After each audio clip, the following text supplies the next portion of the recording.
तो चलिए हम इस चैप्टर को शुरू करते हैं बच्चों, magnetic effects of electric current. और सबसे पहले हम लोग को शुरू करना है ऑरस्टेड के वही सुंदर से स्टेटमेंट से।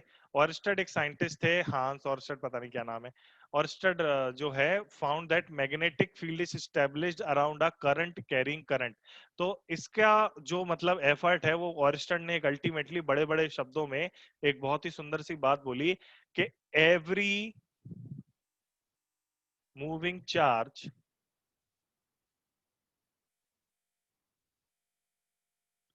creates magnetic field around it.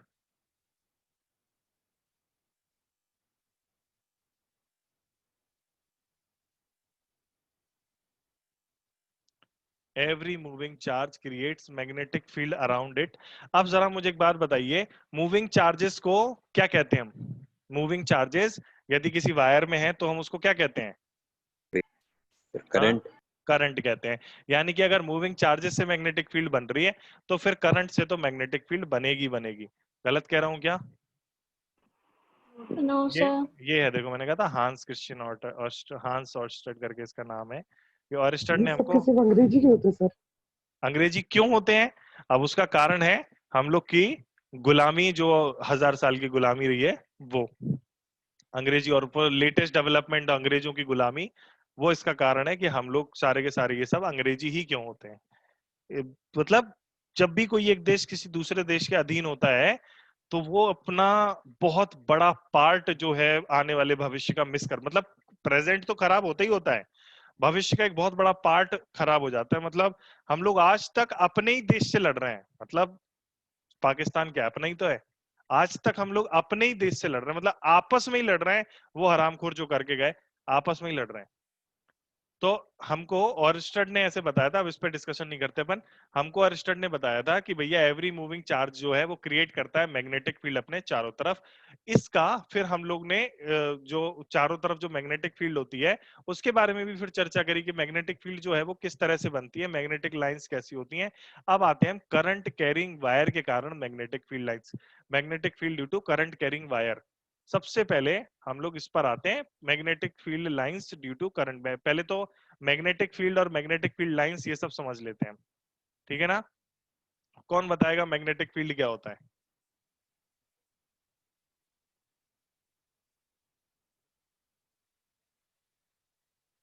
कौन बताएगा? अरे इलेक्ट्रिक फील्ड तो पता होगी, वैसे मैग्नेटिक फील्ड होती है, बता जल्दी क्या है? Space around what? Any, magnet. Very good. Space around any current carrying conductor, रुकते जाना सुनते जाना, current carrying conductor, space around any current carrying conductor or any magnetic element, magnetic material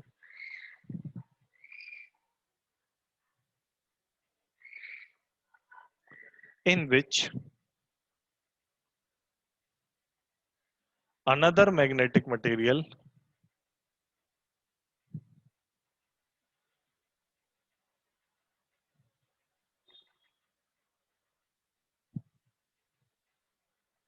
can feel its presence।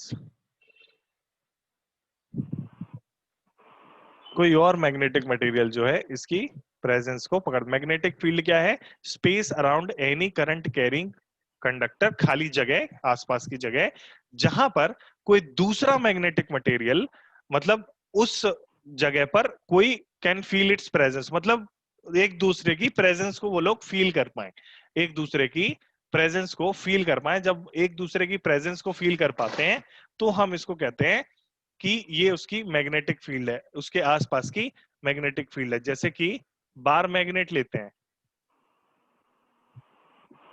ठीक है, हमारे पास मान लेते हैं कोई एक बार मैग्नेट है, ठीक है। अब ये फॉर एन एग्जांपल ये अपनी बार मैग्नेट हो गई। अब इस बार मैग्नेट के नजदीक में हम एक छोटी सी कोई दूसरी बार मैग्नेट लेकर के आते हैं, किसी भी तरह की कोई दूसरी बार मैग्नेट लेकर के आते हैं, तो वो दूसरी बार मैग्नेट जो है, छोटी बार मैग्नेट ये बाजू में जो हमने बनाई है, ये छोटी नहीं है तो ज्यादा बड़ी है, तो छोटा कर लेते हैं। एक बार मैग्नेट के नजदीक हम दूसरी बार मैग्नेट लेके आएंगे, या फिर तो आसपास उसे एक फील्ड, जैसे कि अगर हम इसे मान लेते हैं बहुत दूर रख देते हैं, मान लिया इसको हमने बहुत दूर बहुत दूर बहुत दूर बहुत दूर बहुत दूर ले गए, छोटा छोटा छोटा छोटा बहुत दूर ले गए। अगर ये बहुत दूर चली जाएगी तो क्या ये एक एक दूसरे की प्रेजेंस को फील कर पाएंगे? नहीं सर। नहीं नो कर सर। पाएंगे। अगर ये बहुत दूर चले जाए नहीं कर पाए, तो यानी कि उसकी मैग्नेटिक फील्ड वहां पर नहीं है। तो मैग्नेटिक फील्ड जहां पर होगी वहां पर वो एक दूसरे की प्रेजेंस को फील कर पाएंगे। इसको हम लोग कहते हैं बार, इसको हम लोग कहते हैं मैग्नेटिक फील्ड। ये तो वो बार मैग्नेट है, बाजार में मिलती है। ये अपन लोग वो क्या कहते हैं इसको, परमानेंट मैग्नेट के नाम से जानते हैं। परमानेंट मैग्नेट जो है हमारी, परमानेंट मैग्नेट ऐसी मैग्नेट जो हमेशा मैग्नेट रहती है, और टेम्परेरी मैग्नेट ऐसी मैग्नेट जो लाइट ऑन स्विच ऑन किया मैग्नेट हो गया, स्विच ऑफ किया मैग्नेटिक नहीं हुआ। ऐसे कि ट्रेनों के लिए बनाई जाती है मैगलेव ट्रेन जो होती हैं, बुलेट ट्रेन मैगलेव ट्रेन जो होती हैं, या फिर वो जो स्क्रैपर होता है ना, स्क्रैप लेने वाला, देखा कभी तुम लोगों ने ऐसे करके वो ऐसे चिपक जाता है और फिर बड़ी बड़ी चीजों को उठा करके इधर छोड़ देते हैं। Yes sir, crane type. Crane type की होती है लेकिन वो मैग्नेटिक होती है, उसके लिए वो लोहे की चीजों को चिपका लेती है। कई स्क्रैप यार्ड्स में होता है वो, लोहे को छांटने के लिए। ठीक है, हाँ। तो एक मिनट रुक जाओ, क्या भेज दिया तूने?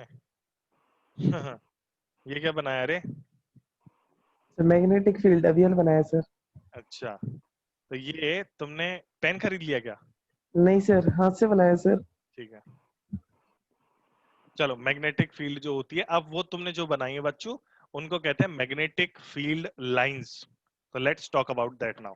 मैग्नेटिक फील्ड जो है, अब इसकी एक मैग्नेटिक फील्ड की स्ट्रेंथ भी होती है। एक जैसे मैग्नेटिक फील्ड हमने तो स्पेस बोला, मैग्नेटिक फील्ड की स्ट्रेंथ होती है, तो उसको force per unit magnetic, force per unit magnetic pole strength, उसको हम लोग कहते हैं मैग्नेटिक फील्ड की स्ट्रेंथ। मैग्नेटिक फील्ड स्ट्रेंथ, या फिर चलो हम लोग अभी इसको मैग्नेटिक फील्ड में ही ले आते हैं, कितनी ताकत मैग्नेटिक फील्ड में है उसको मैग्नेटिक फील्ड की स्ट्रेंथ, इसको बी से रिप्रेजेंट करते हैं। Magnetic field strength is the physical quantity to represent the strongness of magnetic field. मतलब मैग्नेटिक फील्ड कितनी कहां पर है उसको बताने के लिए हम एक फिजिकल क्वांटिटी का इंट्रोडक्शन करते हैं यहाँ पर। उस फिजिकल क्वांटिटी को हम लोग कहते हैं मैग्नेटिक फील्ड स्ट्रेंथ। बी से उसको हम रिप्रेजेंट करते हैं, B is the magnetic field strength, ध्यान रखिएगा। आगे देखेंगे, B is the magnetic field strength. ऐसा यूनिट क्या है मैग्नेटिक फील्ड स्ट्रेंथ की?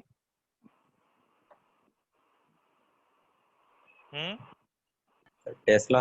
बिल्कुल सही, मैग्नेटिक फील्ड स्ट्रेंथ। अगर तुम लोगों को साइंस में थोड़ी बहुत रुचि है तो, और फिजिक्स में अगर थोड़ी बहुत रुचि है, तो निकोला टेस्ला एक ऐसा साइंटिस्ट है जिसके बारे में तुम लोगों को पढ़ना चाहिए, या एटलीस्ट उसकी बारी की जो ऑटोबायोग्राफी है, जो भी उसकी डॉक्यूमेंट्री देखना चाहिए। यूट्यूब पे मौजूद है, 50 और यस चैनलों पे मौजूद है। सर, मैंने पढ़ी है। बुक या उसकी वो सर क्या नाम है इसका सर? कारनामे, निकोला टेस्ला। अच्छा, हाँ, देखा है। सुना है क्या? यस सुना है सर। तो अगर नहीं सुना है तो तुम लोग ने टेस्ला कार सुनी होगी, निकोला टेस्ला नहीं सुना होगा। थॉमस एल्वा तो एडिसन सुना है? इलन मस्क की। अरे इलोन मस्क की तो टेस्ला कंपनी है, लेकिन वो नाम उस पे फिर है। तो वही तो बना रहा ना। निकोला टेस्ला पे है। तो तुमने थॉमस एल्वा एडिसन का तो सबने सुना होगा ना? Yes sir. क्या काम Yes, करा sir. था, क्या काम करा था उसने? Sir bulb. बल्ब बनाया था। पर it is not true.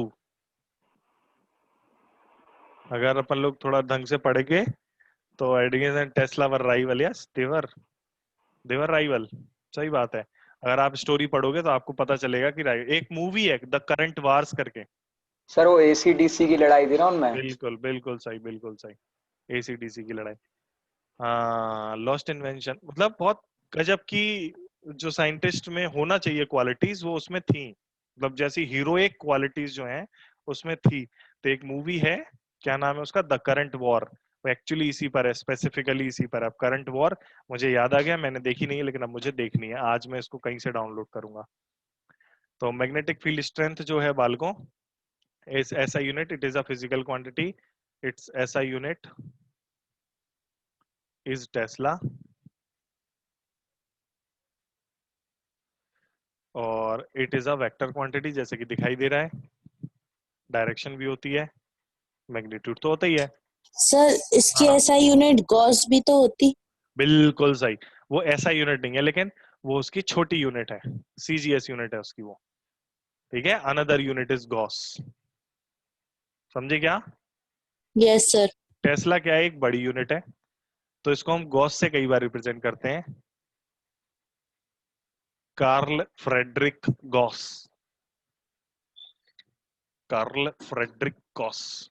Gauss भी मस्त आदमी था, ठीक ठीक है, मतलब सही है, लेकिन टेस्ला जो है प्रभावित करने वाले जो साइंटिस्ट है ना उसमें टेस्ला है। सर टेस्ला की सर बहुत सी चीजें पेटेंट नहीं हो पाई थी, पेटेंट नहीं हो डिस्कवरी पाई बहुत थी। की थी उन्होंने, और इन्वेंशन तो बहुत की थी। और तो एक थ्योरी है, क्या कहते हैं उसको, कॉन्स्पिरेसी थ्योरी। एक कॉन्स्पिरेसी थ्योरी पता है क्या कहती है? वो ये कहती है कि जब निकोला टेस्ला मरा तो सीआईए का तब तक आविष्कार हो चुका था, निकोला टेस्ला अभी 60-70 साल पहले ही मरा है, तो सीआईए जो था वो आया, सीआईए के लोग आए, मतलब किसी को एंट्री नहीं मिली वहां पर, सीआईए को एंट्री मिली। और सीआईए ने क्या किया कि उसकी जो रिसर्च थी वो सारी उड़ा ली। मतलब टेस्ला के जो रिश्तेदार थे, वैसे तो थे ही नहीं उसके ज्यादा, लेकिन उसके जो रिश्तेदारों को कुछ भी नहीं थे, मतलब उसकी शादी वादी भी नहीं हुई थी, उसको ऐसे कहते हैं कि मरने से पहले उसको एक कबूतर से प्यार हो गया था, दाना डालने जाता था, वो कहता था वो कबूतर से हमको प्यार हो गया है, कबूतर भी हमसे प्यार करता है या करती है, जो भी था वो कबूतर। तो वो जो है सीआईए ने उठा ली उसकी डायरीज, और वो चीजों का आविष्कार अमेरिका आज भी करते रहता है, मिलिट्री में यूज किया उसने, ऐसी थ्योरी है, ठीक है। शादी नहीं करी कबूतर से, बुढ़ापे की बात है ये, शादी नहीं करी, उसकी बहुत सारी गर्लफ्रेंड रही थी, लेकिन टेस्ला की बहुत एकदम प्लेबॉय टाइप का भी आदमी था वो, थोड़ा थोड़ा। जिस टाइम का टेस्ला था उस टाइम के सारे साइंटिस्ट ऐसे ही थे, प्लेबॉय टाइप के। थॉमस एल्वा एडिसन बहुत बड़ा हरामी था, और ऐसा लोग कहते हैं। इट इज अ ऐसा क्यों? वेक्टर क्वांटिटी, अब कहते हैं तो क्या क्या दिक्कत बता है, रहे सर? सही कह रहा हूँ मैं। एक वो बता रहा हूँ मैं, करंट वॉर जो मैंने बताया उसको यस सर, देख। वो सर उसने एलिफेंट मार दिया था ना उसका दिखाने के लिए, हाँ बिल्कुल, ये हरामखोरी वाला काम नहीं है, और ये तो सच्ची घटना है, ये तो उसने सच में किया था, इसमें उसको तो नीचा कोई, दिखाने के लिए। तो उसने क्या किया, उसने और तो ऐसे भी कहते हैं कि मोहल्ले के जो कुत्ते थे ना, किसके, टेस्ला के मोहल्ले के कुत्ते जानवरों को पकड़ पकड़ के वो इलेक्ट्रोक्यूट करता था। और फिर एक बार तो उसने हाथी लिया, सर्कस का हाथी लेके आया, और सर्कस का हाथी लेकर के आया, और उसको क्या कहते हैं, बिल्कुल बिल्कुल पब्लिकली उसने अल्टरनेटिंग करंट का शॉक देकर उस हाथी को मार दिया, ये बताने के लिए कि अल्टरनेटिंग करंट कितनी खतरनाक है। मतलब उस टाइम पे इन्वेस्टर्स की लड़ाई चलती थी कि कौन हमारे उसमें इन्वेस्ट करेगा, जो इन्वेस्ट करेगा तुम्हारी चीज जो खरीदेगा तुम ज्यादा पैसे वाले बन जाओगे, ठीक है। तो प्रिजनर का तो आर्यन ये मुझे नहीं पता। लाइक सर वेपन सप्लाई कर रहे हैं ऐसे लग रहा था। कौन? मतलब वेपन, जैसे वेपन टेस्ट कर रहे हो ऐसा लग रहा होगा। हाँ मतलब वो उसको ये बताने के लिए कि अल्टरनेटिंग करंट खराब है, डायरेक्ट करंट अच्छी है, पर डायरेक्ट करंट को अपन बहुत दूर तक नहीं भेज सकते, डायरेक्ट करंट में लॉसेस बहुत होते हैं। डायरेक्ट करंट के अपने फायदे, अल्टरनेटिंग करंट के अपने फायदे, बट हम लोग मास लेवल पे अल्टरनेटिंग करंट यूज करते हैं बिकॉज इट इज बेटर। लंबे जो ट्रांसमिशन लॉसेस होते हैं वो नहीं होते। मैग्नेटिक फील्ड स्ट्रेंथ की बात हो गई हमारी, 1 टेस्ला इक्वल्स टू 10⁴ गॉस हो गया ये हमारा। फिर इसके बाद हम लोग अगला पॉइंट लिखते हैं, अगला आता है मैग्नेटिक फील्ड लाइंस, और फिर हम मैग्नेटिक फील्ड लाइंस की प्रॉपर्टीज भी पढ़ेंगे।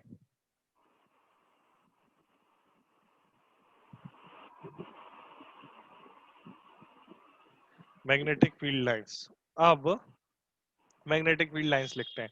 मैग्नेटिक फील्ड लाइंस क्या होती हैं, कोई बताना चाहेगा? एनीवन? सर सर जो मैग्नेटिक फील्ड की डायरेक्शन देती हैं, और बस डायरेक्शन ही देती हैं? और सर उसकी जो डिग्री ऑफ क्लोजनेस है सर, उसकी स्ट्रेंथ भी बताती है कि कहाँ पे स्ट्रेंथ भी कितनी। बताती हैं, बिल्कुल सही। मैग्नेटिक फील्ड लाइंस जो हैं वो दोनों ही चीजें बताती हैं। मैग्नेटिक फील्ड लाइंस बच्चों दोनों ही चीजें बताती हैं हमें, उसका मैग्नीट्यूड भी बताती हैं और हमें उसकी डायरेक्शन भी बताती हैं। अर्थ भी एक हमारे मैग्नेट की तरह है, तो अर्थ की भी अपनी मैग्नेटिक फील्ड लाइंस होती हैं, समझ रहे हो? ये मैग्नेटिक फील्ड लाइंस है, ऐसे जो आपको सामने दिखाई दे रही हैं, these are the magnetic field lines.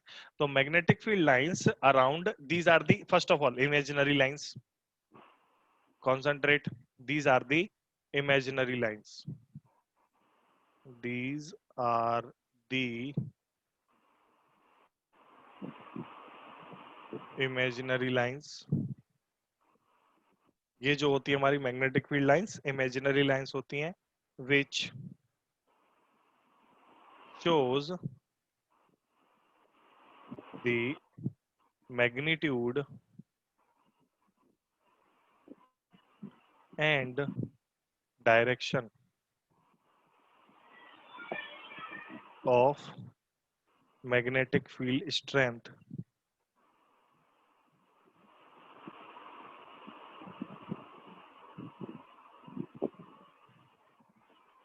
of any object। These are imaginary lines which shows the magnitude and direction of magnetic field strength of any object। ये basically magnetic object है, ठीक है ना। किसी भी ऑब्जेक्ट की मैग्नेटिक फील्ड लाइंस, या फिर ऐसे बोल देते हैं these are the imaginary lines at any place of any object at any place of any object at any place at any place. अब इसमें अगर पूछे कोई हमसे कि किस तरीके से हमको मैग्नेटिक फील्ड की स्ट्रेंथ पता चलती है, कैसे पता चलती है, बताइए सर कैसे जितनी पता ज्यादा चलती है। यहाँ पे डेंस होंगी वहां पे ज्यादा। बिल्कुल सही निकल, वेरी गुड। मीनू तुमको समझ में आ रहा है, तुम आज पहले दिन आई हो, समझ में आ रहा है तुमको? Yes sir. ठीक है, कॉपी पेन लेके बैठी हो कि ऐसे ही टाइम पास करने? कॉपी पेन है सर। ठीक है, तो अगर पॉसिबल है तो कंप्यूटर पे क्लास किया करो। कंप्यूटर है तुम्हारे यहाँ, इंटरनेट लगा नहीं हुआ है? सर। तो अगर पॉसिबल है तो कंप्यूटर पे क्लास किया करो। जैसे कुछ गधे हैं जिनके पास है कंप्यूटर, वो फिर भी कंप्यूटर पे क्लास नहीं करते हैं। सर तो मैं तो कंप्यूटर पर कर रहा सर, लैपटॉप पर कर रहा पहले कह दी सर। तुमने खुद से क्यों बोला, मतलब मैंने तुम्हारे बारे हमें में पता इशारा था सर, अब हमारे बारे में ही कह रहे हैं, हमें पता था गारंटी से, हमें पता था इसलिए बोल दिया। तो गधे, उस दिन की बात है जिस दिन तू, तेरे से मैंने वीडियो ऑन कराई थी, तो उस दिन तू मोबाइल पे था कि नहीं था? हाँ सर मोबाइल पर थे। फिर तो कंप्यूटर पे कभी आ गया कभी मोबाइल पे, ऐसे कैसे चलेगा रे? एक अगर यूनिफॉर्मिटी नहीं आएगी तो आपका दिमाग भी अलग तरीके से काम करता है, आपका दिमाग प्रिपेयर ही नहीं होगा। देखो सब लोग से मैंने पहले भी बोला था, आप सभी लोग एक टेबल और एक चेयर, उसकी रजिस्ट्री करा लो, चाहे उस पर किसी को नहीं बैठने दो, वो तुम्हारी है, पढ़ने वाली टेबल है, पढ़ने वाली चेयर है, तुम ही केवल उस पर बैठोगे, किसी को मत बैठने दो उस पर। बिल्कुल एकदम पजेसिव हो जाओ उस चेयर के लिए, और अपना अगर पॉसिबल हो सके कि पर्सनल कंप्यूटर या टैबलेट या जो भी है क्लास करने का, वो भी एकदम क्लास के लिए जो भी रखो वो सेपरेट रखो। मेरा ये है, पॉसिबिलिटी अगर है तो अपना टैबलेट है या फिर कंप्यूटर है वो तभी खोलो जब पढ़ाई करनी हो। कंप्यूटर को किसी और काम के लिए फिर यूज मत करो, पढ़ाई के लिए यूज कर रहे हो तो, क्योंकि फिर आपका दिमाग नहीं भटकेगा। तो बहुत बड़ी समस्या कंसंट्रेशन की आप लोगों को होती है ना, मैं कंसंट्रेशन के लिए आपको बता रहा हूँ, यूनिफॉर्मिटी बना लो बच्चों। जो भी बच्चा कहे सर मेरे को कंसंट्रेशन नहीं होता है, मेरे को ये, मैं कह रहा हूँ आपको कंसंट्रेशन 101% होगा, मेरी कही हुई बातें मान लो। ऐसा खुपचा बना लो जहां पे तुम्हें पढ़ना है घर में, कभी बिस्तर पे बैठ के पढ़ाई मत करो कभी। और बिस्तर पे बैठ के मैं कह रहा कुछ भी काम मत करो सोने के अलावा, जो चीजें जिस काम के लिए हैं उनको उसी के लिए इस्तेमाल करो। तुम देखना कैसे तुम्हें हर काम का फायदा होता है। फॉर एन एग्जाम्पल, अगर तुम खाना खाते हो जमीन पर बैठ के, तो जमीन पर बैठ के ही खाओ। ऐसा नहीं कि किसी दिन तुम उधर बैठ के खाना खा रहे हो टेबल पे, या किसी दिन कहीं पर अगर टेबल पे खाना खाते हो तो टेबल पे ही खाओ। ये कुछ चीजें हैं जिनसे तुम कॉम्प्रोमाइज मत करो, बेसिक चीजें हैं, समझ रहे हो? कि सोना है तो तुम्हें बिस्तर पे ही सोना है, और उसके अलावा अगर पॉसिबल है तो बिस्तर से गद्दे वद्दे हटा के रख दो। पहले पहले के तो टाइम क्यों? में क्या होता था, लोग खटिया पे सोते थे या जमीन पे सोते थे बिस्तर बिछा के। अभी क्या है, एक बेड, बड़ा सा डबल बेड सबके कमरे में पड़ा होता है, परमानेंट पड़ा हो तो उसको कोई खड़ा तो कर नहीं सकता। तो आदमी क्या है, उधर ही सोने के लिए वो सोता भी उधर ही है, खाता भी उधर ही है, पढ़ता भी उधर ही है, रजाई ओढ़ के पढ़ाई कर रहे हैं, रजाई ओढ़ के खा रहे हैं, सब कुछ वही हो रहा है। इससे आपका जो शरीर है और जो दिमाग है वो उनका मिसमैच होते रहता है। ये बिल्कुल सच्ची बात है कि खाना आप बिस्तर पे खाते हो तो ये आप बहुत गलत करते हो।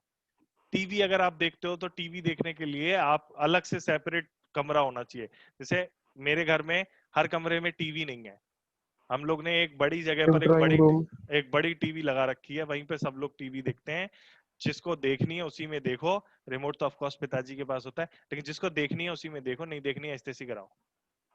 लेकिन तुम हर एक के कमरे में टीवी नहीं है, ये सुविधाएं नहीं दे रखी कि कायदे कानून थोड़े से इस्तेमाल करो, तुम्हारा कंसंट्रेशन इतना गजब होगा, मजा ही आ जाएगा।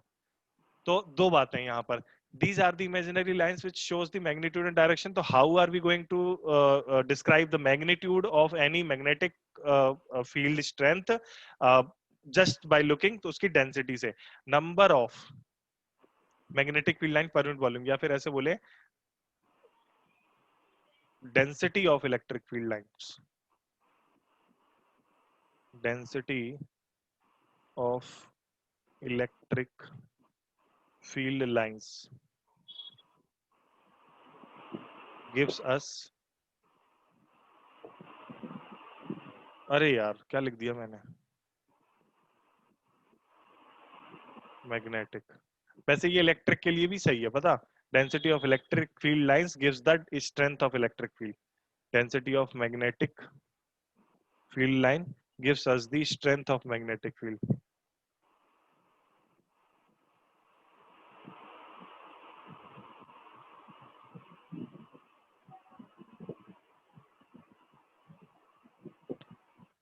Density of magnetic field lines gives us the strength of magnetic field.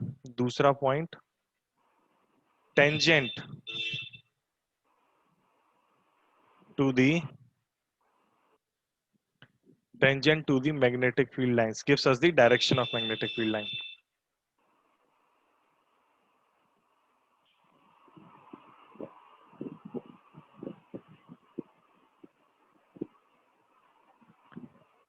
Gives us the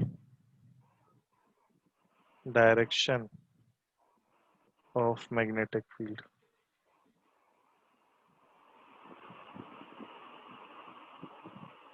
Density of magnetic field lines gives us the, and tangent to the magnetic field lines gives us the direction of magnetic field strength. जैसे यहाँ पर आते हैं हम चलो ये bar magnet के बारे में थोड़ी सी चर्चा करते हैं, बार मैग्नेट पे आते हैं।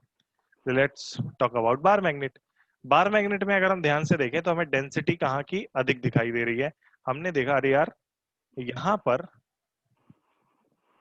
किनारे पर तो मैग्नेटिक फील्ड, ये क्या हो रहा है, ये क्या हो रहा है, एक मिनट, ओए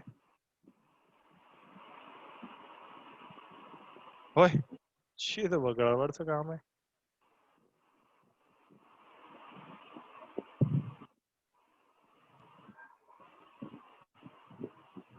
एक बार फिर से देखने दो।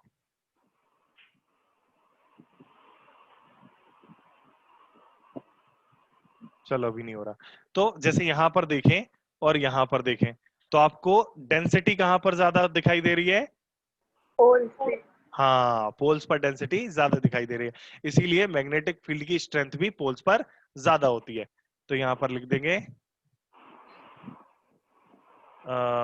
मैग्नेटिक फील्ड को मोर density of field lines means more strength. Okay, nice.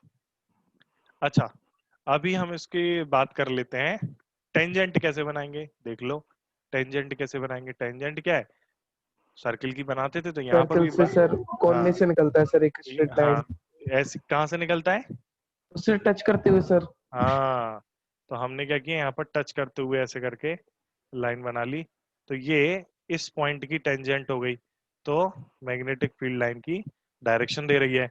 अगर आपको कहीं और टेंजेंट बनानी है जैसे कि, तो आपने क्या किया यहाँ टेंजेंट बना दी इस पे, इस पॉइंट पर, तो इसकी डायरेक्शन ऑफ मैग्नेटिक फील्ड इस पॉइंट की हो गई है।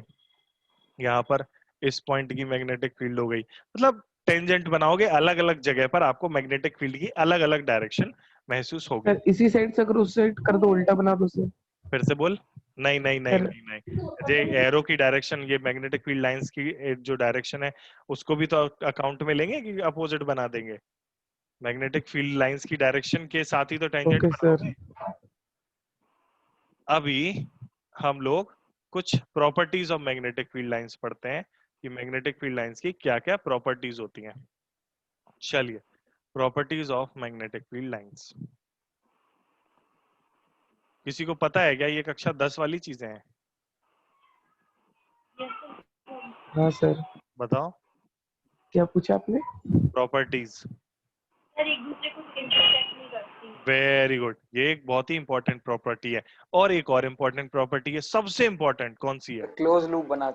बिल्कुल सही, ये सबसे इंपॉर्टेंट प्रॉपर्टी है, properties of magnetic field lines.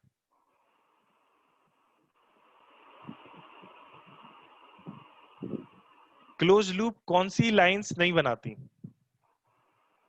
Sir जो इलेक्ट्रिक फील्ड। इलेक्ट्रिक फील्ड भी नहीं बनाती, ग्रेविटेशनल फील्ड भी नहीं बनाती। ध्यान रखिएगा, इलेक्ट्रिक फील्ड और ग्रेविटेशनल फील्ड दोनों ही हमारी क्लोज लूप नहीं बनाती हैं। तो प्रॉपर्टीज ऑफ इसका मैग्नेटिक फील्ड लाइंस पे आ जाते हैं हम। Properties of magnetic field line क्या होती है? सबसे पहली बात हो गई अपनी, दीज मैग्नेटिक फील्ड लाइंस जो हैं ऑलवेज गोज फ्रॉम, सबसे पहले लो ले लेते हैं। एक मिनट बच्चे, एक इंपॉर्टेंट कॉल है।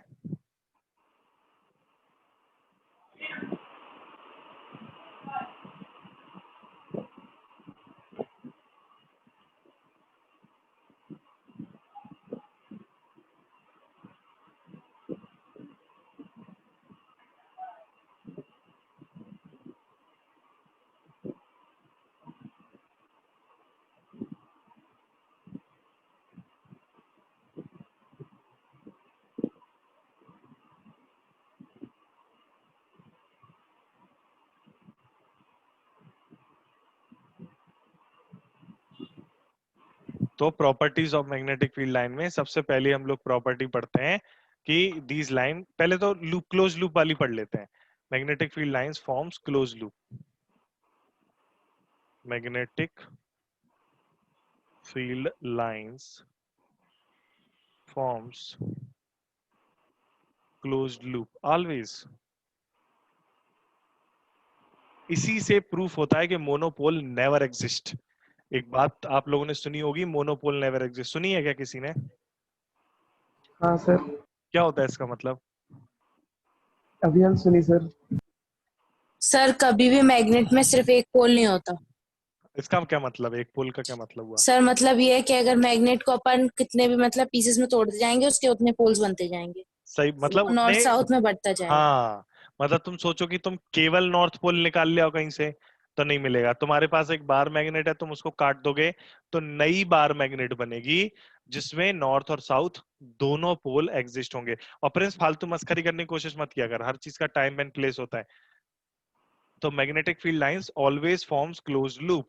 Magnetic field lines close loop बनती हैं। इससे ये भी पता चलता है कि क्या कहते हैं, हमारे जो नॉर्थ पोल और साउथ पोल है वो हमेशा को एग्जिस्ट करेंगे। यानी कि नॉर्थ से मैग्नेटिक फील्ड लाइंस निकलेंगी, साउथ में घुसेंगी एंड फलाना फलाना so on.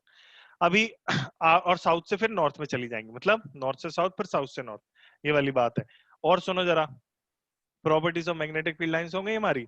Magnetic field line पहला वाला है, फॉर्म क्लोज लूप। इससे एक चीज और होती है, Gauss law for magnetism never does not exist. इससे ये भी पता चलता है हमें, Gauss law never exist. Gauss law समझते हैं क्या?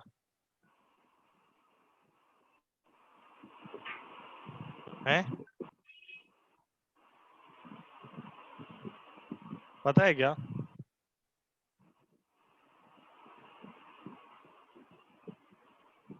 बता ही नहीं रहे यार। गॉस लॉ फॉर मैग्नेटिज्म बता देता हूं, चलो मैं, तुम लोग गॉस लॉ भूल गए होगे कि वो था electric flux is equals to q upon epsilon naught. याद है कि नहीं है? Gauss theorem. Gauss theorem, Gauss law की बात है। गॉस थ्योरम याद है कि नहीं है? Isha Jain, Yes, sir. हाँ, integration E dot D A. यहां पर हम लोग लिखेंगे integration B dot D A. Integration B dot D A क्या रहेगा? 0। अब पूछोगे कैसे, तो मैं बताता हूं। जैसे हमने वहां पर एक क्लोज लूप बनाया था, सॉरी वहां पर हमने एक गॉसियन सरफेस बनाया था, यहां भी बनाते हैं गॉसियन सरफेस। मान लो ये हमारा एक बक्सा है।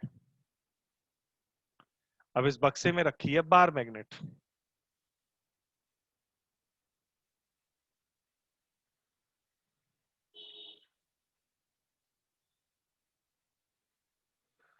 बार मैग्नेट रखी है, इसकी बन रही है मैग्नेटिक फील्ड लाइंस। इसकी जो मैग्नेटिक फील्ड लाइंस निकलेगी, नॉर्थ से निकलेंगी, साउथ में जाएंगी, साउथ नॉर्थ से निकलेंगी, साउथ में जाएंगी, ऐसे हो रहा है। नॉर्थ से निकलेंगी, साउथ में जाएंगी, नॉर्थ से निकलेंगी, साउथ में जाएंगी। तो आप देख रहे होगे यहाँ पर मैग्नेटिक फील्ड लाइंस बाहर तो निकल रही हैं, लेकिन जरा आप गौर करोगे, जितनी मैग्नेटिक फील्ड लाइंस बाहर निकल रही हैं उतनी मैग्नेटिक फील्ड लाइंस वापस से अंदर भी घुस जा रही हैं। सही कह रहा हूं मैं कि नहीं कह रहा हूं? Yes, sir. यहाँ पर अगर आप गौर से देख रहे होगे तो इसका सीधा सीधा मतलब है इंटीग्रेशन, इसका सीधा सीधा मतलब है मैग्नेटिक फ्लक्स आउट बराबर मैग्नेटिक फ्लक्स इन। इसका सीधा सा मतलब है कि जितनी मैग्नेटिक फील्ड लाइंस जो होंगी बच्चे बाहर निकलेंगी, जितनी मैग्नेटिक फील्ड लाइंस बाहर अब निकलेंगी इससे उतनी ही मैग्नेटिक फील्ड लाइंस अंदर भी घुस जाएंगी। और इससे एक इसका पॉइंट तो और बन सकता। क्या बन सकता है बेटा? सर डायग्राम को देखकर एक पॉइंट दिख रहा है सर कि मैग्नेटिक फील्ड है सर, वो मतलब हम्म, साउथ पोल से एंटर कर रही है और नॉर्थ पोल से एग्जिट कर रही है। हाँ, तो इसे क्या पॉइंट बनेगा? पॉइंट नहीं हो सकता क्या? यही कि ना, एग्जिट करती सर नॉर्थ पोल से, एंटर करती साउथ पोल से। हाँ हाँ, मतलब यही है, नॉर्थ से घुसेंगी, मतलब outside the magnet magnetic field lines की डायरेक्शन जो है नॉर्थ टू साउथ और इनसाइड साउथ टू नॉर्थ होता है। ठीक है, गॉस लॉ फॉर मैग्नेटिज्म समझ में आ गया? क्लोज लूप बनाती हैं इससे कि जितनी फील्ड लाइंस बाहर जाएंगी वो और उतनी फील्ड लाइन घूम घाम के वापस भी आ जाएंगी। Magnetic field lines always forms close loop. दूसरा पॉइंट जो है हम लोग यहाँ पर लिखते हैं, दूसरा पॉइंट हमसे कहता है magnetic field lines, direction of magnetic field lines is south to north, north to south. Direction of magnetic field lines को हम लोग MFL लिखेंगे अभी से, ठीक है? Direction of magnetic field lines each have same strength. हाँ, पोल स्ट्रेंथ सेम होती है, वो थोड़ी मैग्नेटिक फील्ड लाइन की प्रॉपर्टी हुई। Direction of magnetic field lines is north to south outside the magnet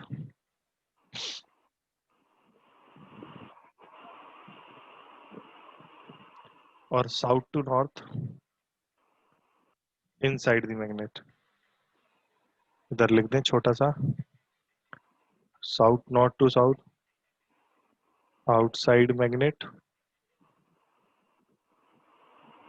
और south to north inside magnet. They always forms close loop, ये भी ध्यान रखना है। फिर उसके बाद they never cut each other. क्यों नहीं करती हैं?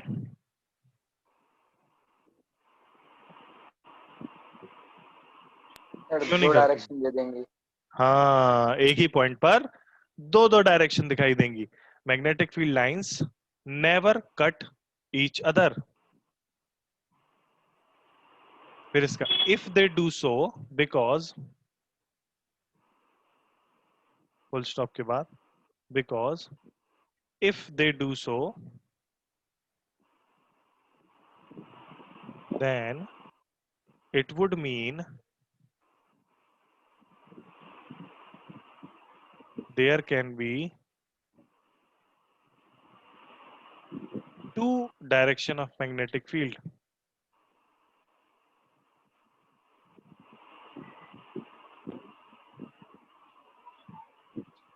at same point, which is not possible.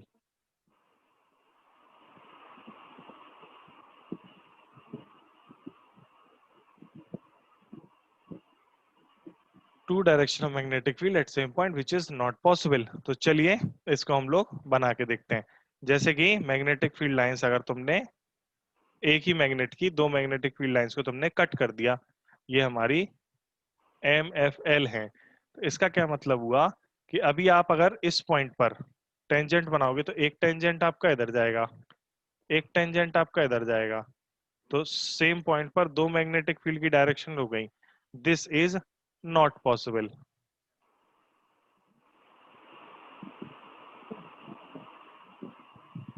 ये पॉसिबल नहीं है। Magnetic field lines never cut each other. Magnetic field lines कभी भी एक दूसरे को कट नहीं करेंगी। ये एक इंपॉर्टेंट पॉइंट था हमारा। एक ये इंपॉर्टेंट पॉइंट था कि नॉर्थ से साउथ जाएंगी, साउथ से नॉर्थ। ये एक इंपॉर्टेंट पॉइंट था सबसे ज्यादा मैग्नेटिक, यही सबसे डिसाइडिंग पॉइंट है कि इलेक्ट्रिक फील्ड लाइंस भी एक दूसरे को नहीं काटती हैं, पर मैग्नेटिक फील्ड लाइंस नहीं काटती हैं। इससे हमारा गॉस लॉ फॉर मैग्नेटिज्म भी 0-0 हो जाता है, क्लोज लूप फॉर्म करती हैं मतलब। और जबकि electric field lines close loop form नहीं करती हैं। तो अगर आपको अंतर कोई पूछे कि क्या अंतर है इन दोनों की प्रॉपर्टीज में, तो बस यही अंतर है, केवल और केवल यही अंतर है। बाकी नेचर जो है, प्रॉपर्टीज जो है लगभग सेम है। Magnetic field line form close loop और वो क्लोज लूप को फॉर्म नहीं करती हैं। बस बाकी दोनों ही क्लोज लूप को फॉर्म नहीं करती हैं। तो गॉस लॉ फॉर मैग्नेटिज्म हमारा ये हो गया। और इससे ये भी पता चलता है हमें कि मोनोपोल एग्जिस्ट नहीं करते हैं बच्चों। तो ये हमारी मैग्नेटिक फील्ड लाइंस की वो बेसिक वो प्रॉपर्टीज हो गई जो मैं आप लोगों को बताना चाहता था। अब मैं आता हूं magnetic field due to current carrying wire. Magnetic field due to current carrying wire.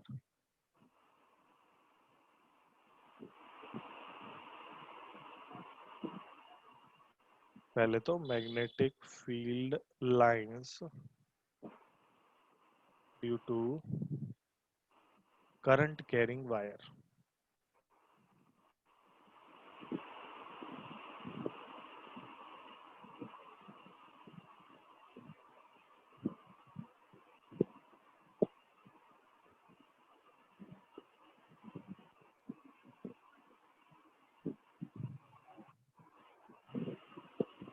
Magnetic field lines due to current carrying wire. तो करंट कैरिंग वायर के कारण मैग्नेटिक फील्ड लाइंस कैसी होती हैं, कौन बताएगा? कौन बताएगा? जल्दी बोलो, बोलो बच्चों।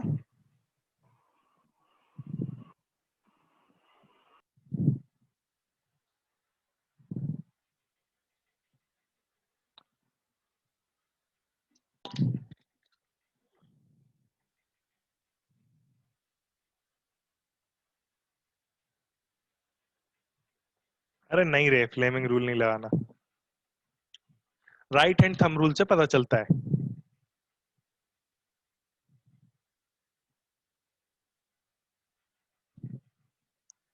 ये है मैग्नेटिक फील्ड लाइंस। क्या समझे इससे? क्या समझे?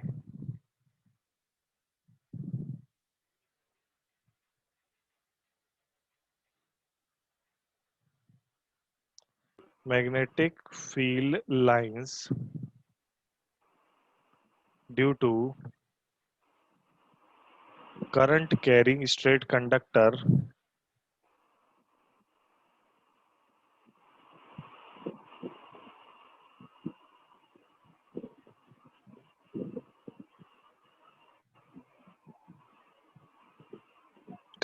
lies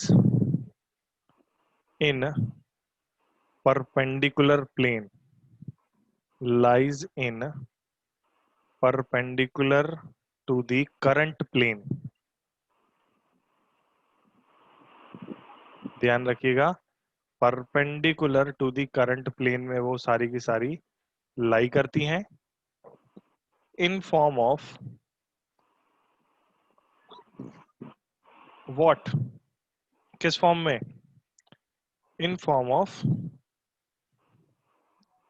concentric circles. फिर direction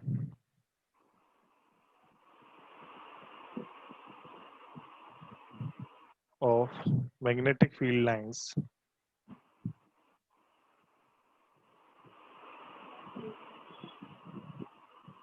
can be found out. Direction of magnetic field lines can be found out with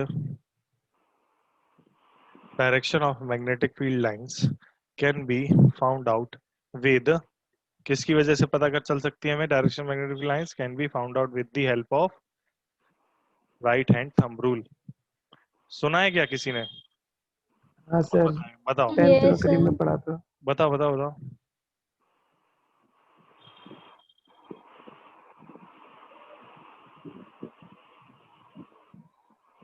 with the help of right hand thumb rule. बताओ किसने किसको पता है क्या होता है राइट हैंड थंब रूल? बताओ। सर मैं बताऊं? हाँ हाँ सर अगर करंट की डायरेक्शन में थंब को रखेंगे और फिंगर इंसर्कल करेंगे तो सर मैग्नेटिक फील्ड की डायरेक्शन देंगी, जो कर्ल कर बिल्कुल रही होंगी सही, फिंगर वो। बिल्कुल सही। Suppose you are holding current carrying wire with your right hand, ठीक है? Suppose you are holding current carrying wire in your right hand such that, suppose you are holding current carrying wire in your right hand such that your thumb is in the direction of current, then fingers encircling will give us the direction of the fingers encircling will give us the direction of magnetic field lines. Got it? Fingers encircling will give us the direction of magnetic field lines. समझ गए कि नहीं समझे? Yes. चलो Yes, sir. कल अब हम लोग यही करेंगे, यहीं से शुरू करेंगे। आज हमने ये नया और बहुत ही प्यारा सा चैप्टर शुरू कर दिया, क्लास 10th में भी था। कल हम लोग इसको पढ़ेंगे और पढ़ेंगे बायो सेवर्ट लॉ क्या होता है, किसको हम बायो सेवर्ट लॉ कहते हैं, ठीक है? और बायो सेवर्ट लॉ से पिछली 10th क्लास में तो हमने केवल ये सीखा था कि मैग्नेटिक फील्ड लाइंस की डायरेक्शन क्या है, ये लॉ सीखा था और डायरेक्शन सीखी थी। अब इस साल इस सेशन में हम लोग सीखेंगे कि क्या इनका मैग्नीट्यूड भी होता है, ठीक है?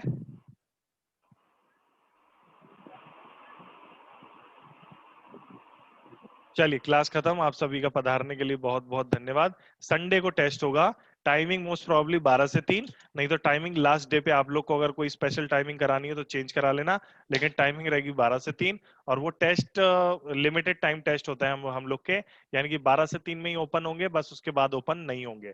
तुम लेट होते हो तो तुम्हारी कमी होती है, वो फिर ओपन वो नहीं होंगे, ध्यान रखिएगा। इसके अलावा भी जो बात है, आप लोगों को इवेल्युएट करके बाकायदा तरीके से हम लोग आपका पेपर देंगे, और जैसे हमने बताया है वैसे ही आपको इवेल्युएट करवाने के लिए वैसे ही करना पड़ेगा। अभी आप लोग एक कॉपी और पेन खरीद लें, स्केच पेन भी चलेगा, स्केच पेन में थोड़ा मोटा लिखता है इसीलिए मैं कह रहा हूँ कलर पेन, 12 कलर के पेन जो है, और एक वो कॉपी A4 साइज की ब्लैंक वाली कॉपी खरीद लें, और उसी दिन आपको बताएंगे कि कौन से कलर से आपको पेपर देना है, उसी के चेक होंगे। जिसने, ऐसा नहीं है कि ना पहले से लिख के बैठ जाओ, सारा लिख लिया पहले से और फिर वो फोटो खींच खींच के भेज रहा है, ऐसे नहीं चलेगा। तो उसी कॉपी और उसी दिन लिखना है। तो चलिए क्लास खत्म करते हैं हम। सर ये चेक करिए सर, स्कूल का एसएमएस हमारा, क्या? ये आपको हमने भेजे, चेक करिए। सर अगर A4 साइज के पेपर हो तो चलेंगे? हाँ चलेंगे, मतलब कॉपी ज्यादा अच्छी है यार, कॉपी रहेगी तो तुम लोग कम से कम उसे बाद में खोल के देख भी तो पाओगे।